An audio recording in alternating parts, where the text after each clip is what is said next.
আপনার মনে হয় ঠিক পথেই ছাত্র আন্দোলন চলছিল। উপাচার্য অভিযোগ করেছেন যে এটা আসলে ছাত্ররা রাজনীতি করেছিল, বিশ্ববিদ্যালয়ের কিছু শিক্ষক তারা ব্যাপারটায় জড়িত ছিলেন এবং একটা অনৈতিক আন্দোলনের ফলে তাকে সরে যেতে হলো। আপনার কি মনে হয়?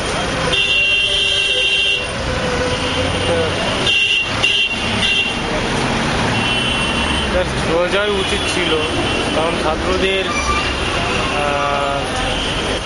দীর্ঘদিনের ছাত্রদের ওপর যেভাবে অত্যাচার হয়েছে সেটা তো এইভাবে মেনে নেওয়া যায় না। তাই এটা ঠিকই করেছে, আন্দোলনটা ঠিক পথেই এগোচ্ছে। মানে উপাচার্য যে অভিযোগটা করেছেন ছাত্রদের সম্পর্কে সেটা ঠিক নয় আপনার মনে হয়?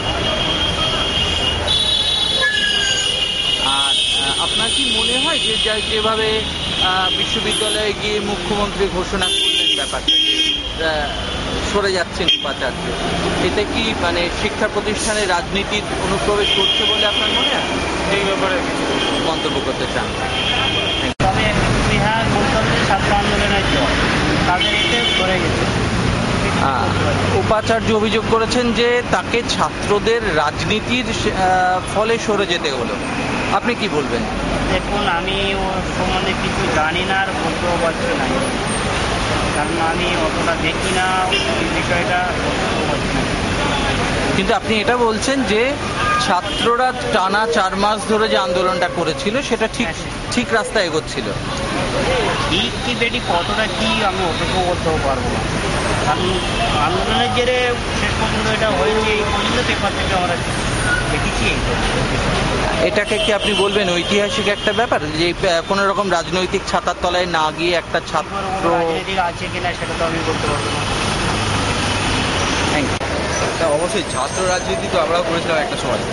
এখন উনি কোন দৃষ্টিভঙ্গি থেকে দেখছেন, নিজেকে বাঁচাবার জন্য বলছেন কিনা কথাগুলো, বা এতদিন পরে উনি রিয়াক্ট করছেন, সেটা এ ব্যাপারে আমার বিশেষ কিছু বলার নেই। আপনি যেহেতু নিজে একটা সময় ছাত্র রাজনীতি করেছেন বলছেন, সেই জায়গা থেকে কি আপনার মনে হয় যে এটা একটা ইতিহাস হলো যে কোনো বিশেষ রাজনৈতিক ছাত্র যুব সংগঠনের পতাকার তলায় না গিয়ে এরা একসঙ্গে করেছে, সেটা কি ইতিহাস? অবশ্যই এটা একটা ঐতিহাসিক ঘটনা অবশ্যই। এর ফলে পরবর্তী সময়ে কি মনে হয় যে ছাত্র অন্যান্য আস্তে আস্তে যে ধরুন একটা অরাজনৈতিক এরকম একটা পরিবেশ তৈরি হবে ছাত্রদের মধ্যে, যে তারা কোনো রাজনৈতিক ছাতার তলায় না গিয়ে এই ধরনের অন্যায় কিছু ঘটনার প্রতিবাদ? অবশ্যই এটা তো একটা যেহেতু উদাহরণ একটা, অবশ্যই এরপরে যদি কখনো এরকম ঘটনা ঘটে তখন যাদবপুরের ঘটনা নিশ্চয়ই টানা হবে সেক্ষেত্রে।